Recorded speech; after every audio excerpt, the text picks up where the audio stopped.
Hello, my name is Robert Pollock, and this is the SP reflection over the low back. So, in the case, my patient presented that he had fractured tailbone within the last 3 weeks, and he was trying to come back, and he had pain now in his back and his hip. So, one of the things that I think I did really well is to create that patient rapport. So, with this patient, I was like, okay, so what are you doing? What do you play? Just asking questions that made him know that I think of him more than just a patient or just an athlete, and actually understanding that it goes much more than sports or daily activity. So, with that, I asked like some of the limitations he had at work, or some of the limitations he had walking, or doing normal activities of daily living that he should be able to do. The other thing that I think I did really well is the inclusion of the PIVMs, which is passive intervertebral motions. Um, I believe it gave me a lot of information. So, one of the things, or not in this case necessarily, because you can't recreate low back pain and the way the vertebrae move, but it gives you a lot of information with the actual patient who is having a decreased opening issue or a facet joint dysfunction or so many other possible situations, and it also gives you treatment options out of that situation. So with the PIVMs, the patient was painful in flexion, painful in extension, more so painful in extension.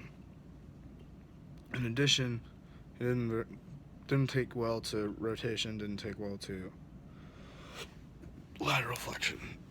So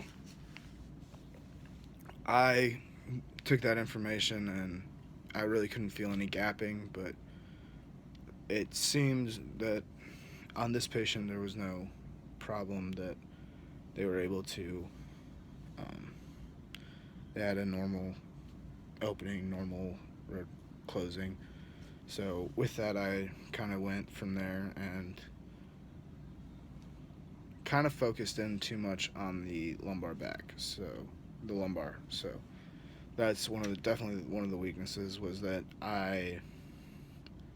although it was low back pain could be actual lumbar pain, it could be SI joint dysfunction, it could be hip pain. So I didn't do a lot to differentiate between the three. I think part of that is that I blanked on the knowledge of the lumbar special tests, so really couldn't recall a whole lot of neurological testing for it because he had that neurological symptom of shooting down the leg. Couldn't recall a lot of that, which is why I wanted to do the PIVMs to see maybe I could feel a the vertebrae being slid in or a disc bulging out. The other thing is, like with that, I didn't do anything to rule out SI joint dysfunction or hip into the evaluation. So obviously, with a SI joint dysfunction, a person could present the exact same way, could do everything pretty much the exact same way, and I did nothing to rule that out. So, kind of what I want to do in the future with my real patients is that I want to make sure I'm looking more holistically. So with that, if they come in with low back pain, I want to rule out SI joint dysfunction. I want to make sure it's not a hip. That they cause this adaptation, and it's secondary. The back pain is secondary because of the adaptation they made from a hip injury or an SI joint dysfunction. So with that, I definitely have been looking at things that I can do to make sure it is that low back or it is that SI joint dysfunction, and continue growing with my evaluation skills. That concludes the SP evaluation reflection, and I hope to get better in the future.